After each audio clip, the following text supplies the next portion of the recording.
I really wish that older people would understand that they will literally be one of the first groups of people targeted under fascism. Under Trump's fascism, like under red fascism or under blue fascism, both of them, because the reason that the elderly and the disabled and the unhoused, like the reason that these groups of people are targeted under fascism isn't because of people's like bigoted views. I mean, like it is, but let me explain. So fascism is ultimately a way for the bourgeoisie or the capitalist ruling class to maintain their position as the capitalist ruling class and to save capitalism. Like at a certain point under capitalism, the contradictions of capitalism become unmanageable. So like simple one, for example, under capitalism, you have to continuously profit more and more.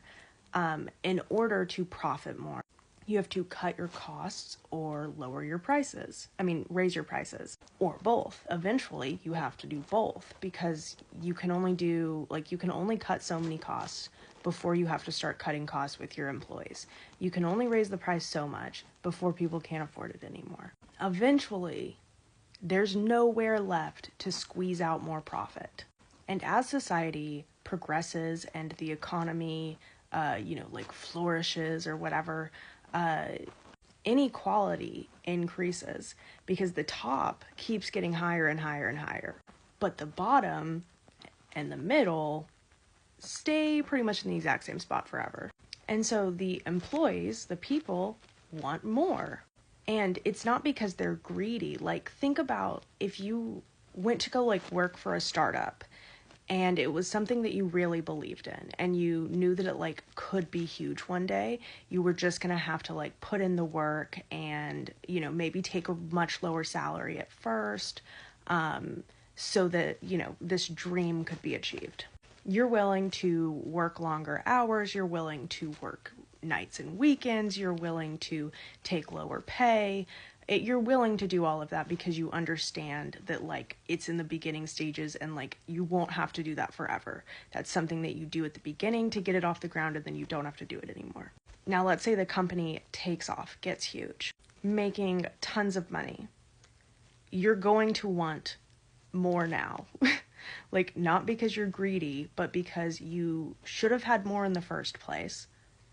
But now you know that there is enough to give you more, so you want more. You don't want to work those long hours anymore. You aren't willing to work nights and weekends anymore because you know that it's not necessary anymore. You know that the company is being greedy. That's what happens with employees, in general, as society is improving, the proletariat, the working class, people who have to sell their labor power, that's the only commodity that they have to sell, want better pay, want shorter working hours, want a shorter work week, want better benefits, all of that stuff. That costs companies money. Now they need to cut their costs more and more and more, which means they need to pay their employees less. They need to make them work longer hours, more unpaid hours. They need to squeeze more out of them. If they can't pay them less, then they'll make them do the work of 1.5 people or 2 people so that they're saving money by not hiring another employee.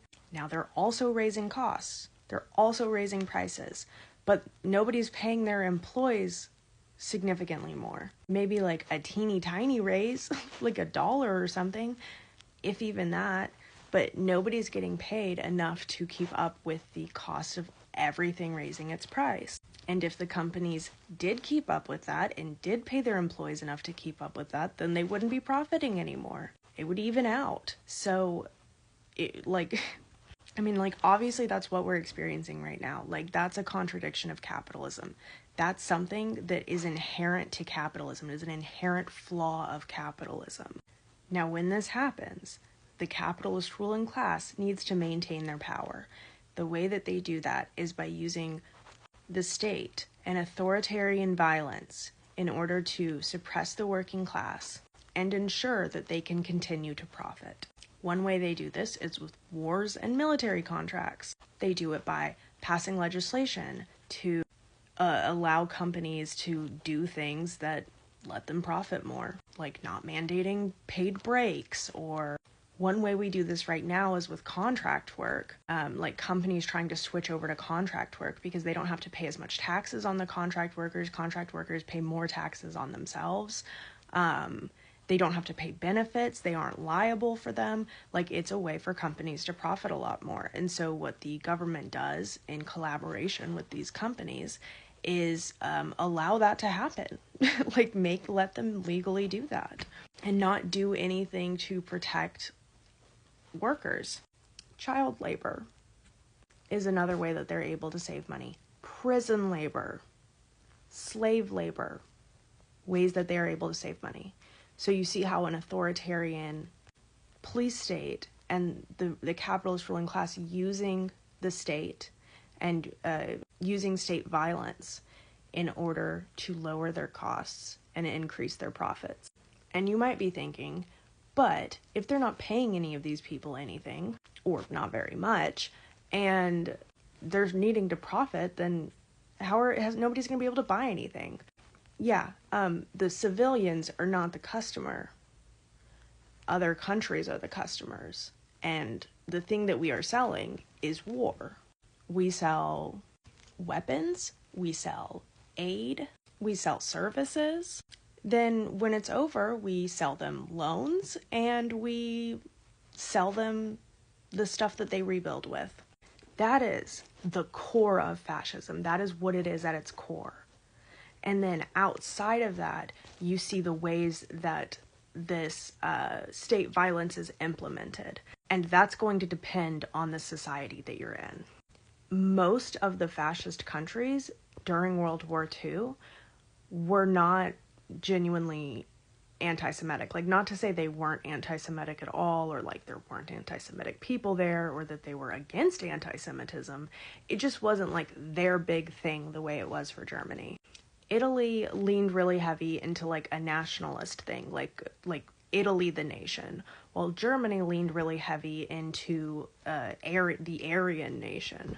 And in most of the like Eastern European countries, and specifically the Eastern European countries, you see a lot of nationalism being their like primary, like, application, I guess, of fascism. Like the thing that people rally behind.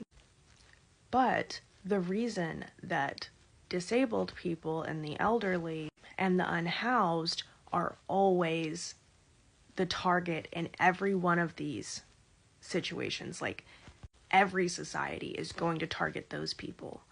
And that's because if your country exists to make the shareholders money, do they want to take care of? Do they want to feed, clothe, give health care to, keep alive employees that can't work, employees that don't work, employees that need accommodations to work? No. And in order to get rid of this population, they don't even have to. And all they have to do is cut off their access to healthcare and any kind of assistance. If you make it so that they have to work in order to live, and then you don't let them work, or they can't work, then what happens? You don't have to actually pull the trigger if you have the power to cut them off from the health care that they need to live. And, notice how that kind of just sounds like the present.